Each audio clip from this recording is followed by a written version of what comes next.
Lemokong Simang the Leba, Meitei Yum Taruk, Indian Army Mamang-Da Kuki Shingna Mai Thadoklamle, Thadok Adu Sena Bamui Pabangam Cre Amadi, Security Force Ga Mukna Badamui Manga Asopan and Cray, Thadok Adu Nasinung Tilpung Amaga Minute Kunram Tarak Pamatamda, Lemokong Simang the Tokibani. The Mid Karanigi Mamang-Da Hauraga, Imphal West District Manungsan Bakanto Sabalamadi, Kampupi District Lemokong Tainaba, Mafamda Kuki Shingna Kanto Sabal Tamna Latuna protest over the gay, Saranga Bapibam Lady Cherekta, Nasikito Adu Tokibani. Kuki Shingna Mai Taram Laba, Yum Sing Adu, El Sanatoy, El Rajes, El Rahul, El Nusitombi, Ningunzam Lady Amadi, Kangjam Gunigini. Thadok Adu, Torokpadagi, Meitei Amadi, Nagagi Miamna, Mai Kanaba, Kanto Sabaldagi, Yum Mai Sakli Bampam Adu Yauna Sangna Bahonabada, Army Yauna Central Security Force na, Lambi Mayaida, Mine Protected Vehicle Kamjinduna Athingba Piki, Miamaduna Athingba Tugaiduna Makatana Sangsina Bahonabada, Security Force na, Blank Fire Falwa, Kaptuna Amadi Tear Gas Cells, Yauna Smoke Bomb na Singbakaya, Masingkangdana Kapki, Maduda Myoy Manga, Asopan Nanki. Tokriba Thadok Adugi Matanga, Kanto Sabal Gikunjasing na Pongdorpada, Kanto Sabal Amadi, Lemokong Tainari Bamapamasida, Punjab Regiment na, Vericate Kaduna Lady Bani, Matugi Matakta, Morol Ahumtona Central Security Force na,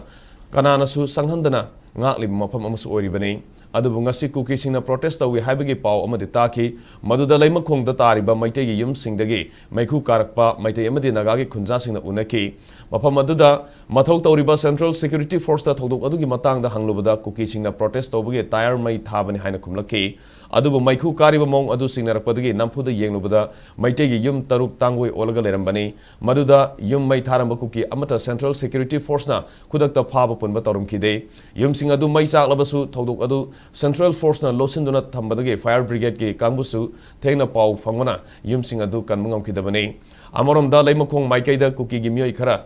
Sai Toktuna Lady Hyber Pau from Madagi, CRPM na tear gas cell Kaya Kapuna Tan kind of Honaki, Haina, Kunjasing the Fondoki, Amarom da Todok Adugi Matanga, Nagamadi Meitei CSO Sing Yauna Miamna Central Force na Satakiba, Tongi Mayok Pen the Wafung Kiasu Pongdonarangli, Nasiki Todok Aduda, Manipur Langana 2 minute late Tolabadi, Meitei Madi Naga Sing Pulaga Akan Makongjang Sanction Gani Hyber Wafum Pongdonaki, Nakalamorum the SKTV News na Famba Pawmagi Matungina Meitei Yum Mai Taram Baduga Mari Lenana, Kuki Gimue Fakre Hari.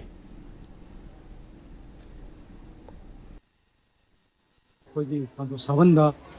Meitei Yum protesters in Kanga, Mai Thadok Masi, whatever topic, Semi can Emilia Moina Masi and song, whatever power we have used from the Maruina, Armigi, Leva, Armigi, Mount Leva Dumba, and Usrida, Laka, the Sangal Ras, Manam, Mai Tabasi, so one negligence, hide the nine, Matu walks in the Habak Kanova, Maruina, was it Congo Power, Mai Tabas, Mari, Nihad, whom party have been Chapsawa Power Villa, Adam Makata, Nemo, when listening to the Pani, Chapsavak in the middle, over essentially the Maruina, that means I can Chinese station city, Grand Limarum, the Marine, in a relax of Asana Pami put a Suki lapses, the Handana, the report, my own, same as what is happening because I'm in the part of the 15 tongue away from Honazari. Kallosi tani aina hajari je ai changan mai tani odi tani mai chakwa je ure ba michina to tan kan bio haiba ya da ba ase si mai chakwa loire tumme hai ke la hai kan mo ya ga song ka pa akhoi da ka pi ba adune ai akhoi da ka pi ba ladies ka ta mamang thai ku tha ba ya di akhoi du da ladies ayaw da ba